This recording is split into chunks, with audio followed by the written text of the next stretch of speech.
अस्सलाम वालेकुम बच्चों, कैसे हैं आप सब? उम्मीद है खैरियत से होंगे। बच्चों, आज है हमारा 9th क्लास बायोलॉजी का एक और लेक्चर जिसमें हम कवर करेंगे माइटोकॉन्ड्रिया। माइटोकॉन्ड्रिया बच्चों, जैसा कि आप जानते हैं कि हमारा चैप्टर जो चल रहा है वो दिस सेल चल रहा है। हम सेल के कंपोनेंट्स को डिस्कस कर रहे थे। पीछे हम कुछ कंपोनेंट्स पढ़ चुके हैं, कुछ ऑर्गेनेलिज को हम डिस्कस कर चुके हैं और अब आगे हम नेक्स्ट कुछ और ऑर्गेनेलिज को डिस्कस करेंगे। तो उन ऑर्गेनेलिज में हमारे पास जो अभी चल रहा है वो है माइटोकॉन्ड्रिया। माइटोकॉन्ड्रिया बच्चों एक बहुत इंपॉर्टेंट ऑर्गेनेली है जो कि सेल में प्रेजेंट होती है। इसका फंक्शन क्या है ये चीज देखेंगे और ये कैसे इंपॉर्टेंट है ये चीज भी देखेंगे। तो हम शुरू करते हैं बच्चों। जहां से हम स्टार्ट करेंगे वो है हमारे पास एनर्जी। बच्चों, एनर्जी आप जानते हैं एनर्जी क्या है? एनर्जी बेसिकली एक ऐसी ताकत है जो हमें चाहिए होती है। कोई भी वर्क हमने परफॉर्म करना होता है उसके लिए हमें एनर्जी चाहिए होती है। अब वो एनर्जी जो है ना वो क्या होती है कि उसे ना हम बना सकते हैं ना हम दौड़ सकते हैं। ये आप लोग डिटेल से बढ़ के आए हुए हैं, बट हम क्या कर सकते हैं उसे एक फॉर्म से दूसरी फॉर्म में कन्वर्ट कर सकते हैं। अब ये जो एनर्जी है ना ये हमें सरवाइव करने के लिए, हमें अपने काम करने के लिए, हमें अपनी मूवमेंट करने के लिए, हमें सोचने के लिए, समझने के लिए, देखने के लिए, सुनने के लिए हमें इस एनर्जी की रिक्वायरमेंट होती। अब वो जो एनर्जी की रिक्वायरमेंट है ना वो हमारी कहाँ से पूरी होती ये चीज आज के लेक्चर में हम देखेंगे। अब ये जो एनर्जी है ना ये हमारी बॉडी में आती है जिस प्रोसेस से, उस प्रोसेस को हम कहते हैं रिस्पायरेशन। ठीक है, एनर्जी कहाँ से आती है? रिस्पायरेशन।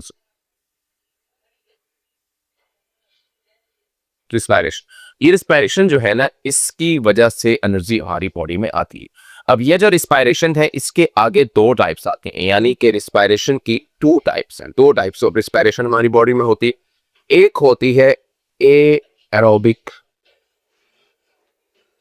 रिस्पायरेशन, ठीक है, एंड दूसरी होती है हमारे पास एन एरोबिक रिस्पायरेशन। रिस्पायरेशन क्या है ये समझे। रिस्पायरेशन कहते हैं कि जब हम ग्लूकोज को ब्रेक डाउन करते हैं उससे एनर्जी बना के अपनी बॉडी में यूज करते हैं, ये चीज जो है रिस्पायरेशन क्या है रिस्पायरेशन कि the breakdown of glucose in which energy is release and used by our body. ठीक है, उसमें क्या होता है एनर्जी रिलीज होती है वो हमारी बॉडी यूज करती है, क्योंकि ग्लूकोज के अंदर, ग्लूकोज जो है ना उसके अंदर कार्बन और हाइड्रोजन के बॉन्ड्स होते हैं।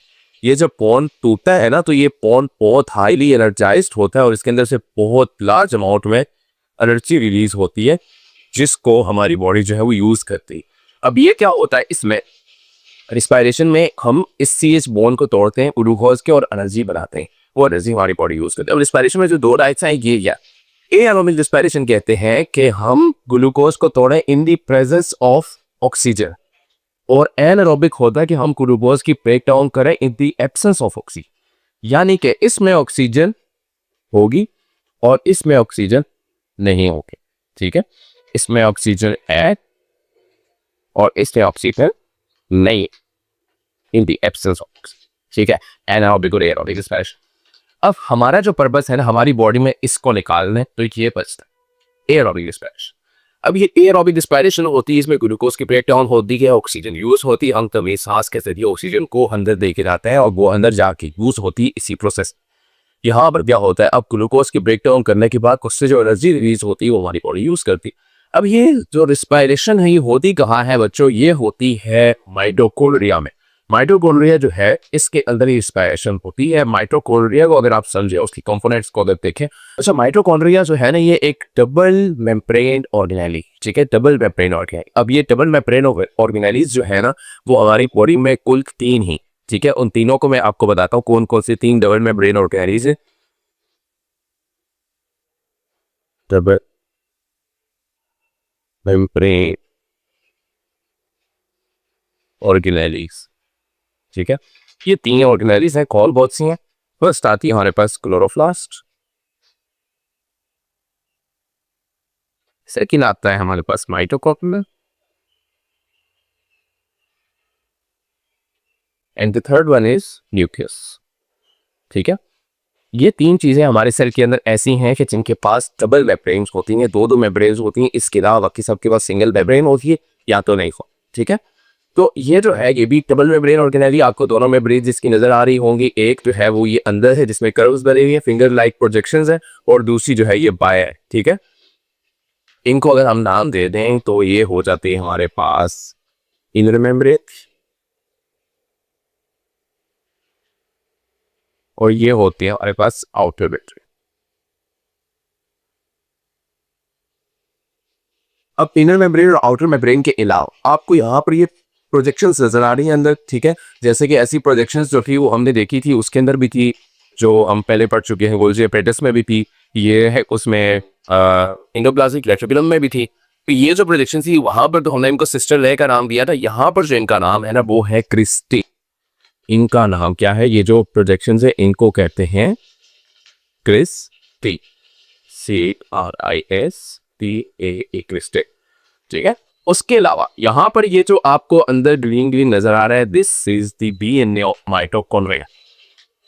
माइटोकॉन्ड्रिया के पास भी अपना DNA होता है, न्यूक्लियस के पास भी अपना DNA होता है, और क्लोरोप्लास्ट के पास भी अपना DNA होता है। एक और चीज भी आपको पता लगी है कि ये ही तीनों जो डबल मेम्ब्रेन ऑर्गेनेल्स है, इन तीनों के पास अपना अपना DNA भी होता है, ठीक है। तो माइटोकॉन्ड्रिया के पास अपना DNA होता है। आपने भी सिर्फ माइटोकॉन्ड्रिया पढ़ा है, ये तो बाकी दो है, क्लोरोप्लास्ट और न्यूक्लियस, यहाँ आगे डिस्कस करेंगे। उसके अलावा बच्चों यहाँ पर आपको डॉट्स नजर आ रहे हैं, these dots are known as ribosomes, ठीक है। इसके बाद DNA है तो इसको राइबोसोम की भी जरूरत होगी, क्योंकि इसने जब अपनी DNA से आने वाली कोडिंग को कोड करना है तो उसके लिए से राइबोसोम की जरूरत पड़ेगी, जो कि अपनी कोडिंग को प्रोटीन्स में कन्वर्ट करते रहेगा, ठीक है। तो ये हो गया राइबोसोम। तो ये था हमारे पास ये इसका माइटोकॉन्ड्रिया का स्ट्रक्चर, ठीक है, जिसमें हमारे पास कुछ चीजें आ गई थी, जैसे कि DNA हो गया, राइबोसोम हो गया, और फिर मेम्ब्रेन, मेम्ब्रेन, क्रिस्टी। इसके अलावा इसके अंदर एक फ्लूइड प्रेजेंट होता है, उसको हम कहते हैं मैट्रिक्स। मैट्रिक्स एक ऐसा फ्लूइड है जो कि किसमें प्रेजेंट होता है? माइटोकॉन्ड्रिया में प्रेजेंट होता है। अब ये एरोबिक रेस्पिरेशन माइटोकॉन्ड्रिया में जो है टेक प्लेस होती है। अब यहाँ पर क्या होता है कि ऑक्सीजन, अब आपको ये समझ आ गया, तो हम सांस के जरिए ऑक्सीजन अंदर लेके जाते हैं, उसको हम करते हैं, उसको हम जाके कहाँ यूज कर रहे हैं? एरोबिक रेस्पिरेशन में। कैसे हो रही है ये? हम दो चीजें यूज करते हैं, ठीक है, C6H12O6, this is the glucose plus oxygen, कितनी? 6O2, 6 ऑक्सीजन यूज की हमने, ठीक है। क्या क्या यूज कर रहे हैं हम यहाँ पर? ये आ गया ग्लूकोज, ये आ गई ऑक्सीजन, ठीक है। ये दो चीजें, ग्लूकोज आप कहाँ से ले रहे हैं? आप डाइट से ले रहे हैं। ऑक्सीजन आप कहाँ से ले रहे हैं? आप सांस के जरिए से ऑक्सीजन को इनहेल कर रहे हैं। अब बदले में जो चीजें बन रही है वो क्या क्या है, उनको अगर आप देखें तो हमारे पास दो ही चीजें बन रही हैं बदले में।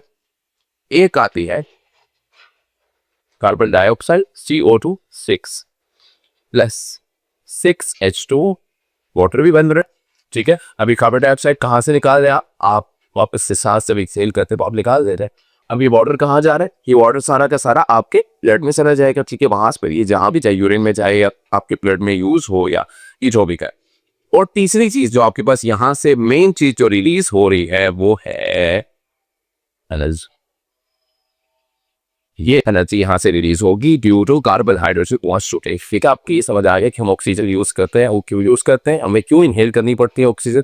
आपको ये भी पता चल गया कि हम जो कार्बन डाइऑक्साइड निकालते हैं वापस वो कहाँ से आती है। ठीक हो गया। तो ये चीजें थी आपके आज के लेक्चर की। ठीक है, इसके अलावा बच्चों माइटोकॉन्ड्रिया जो है ना, इसको पावर हाउस ऑफ सेल भी कहते हैं।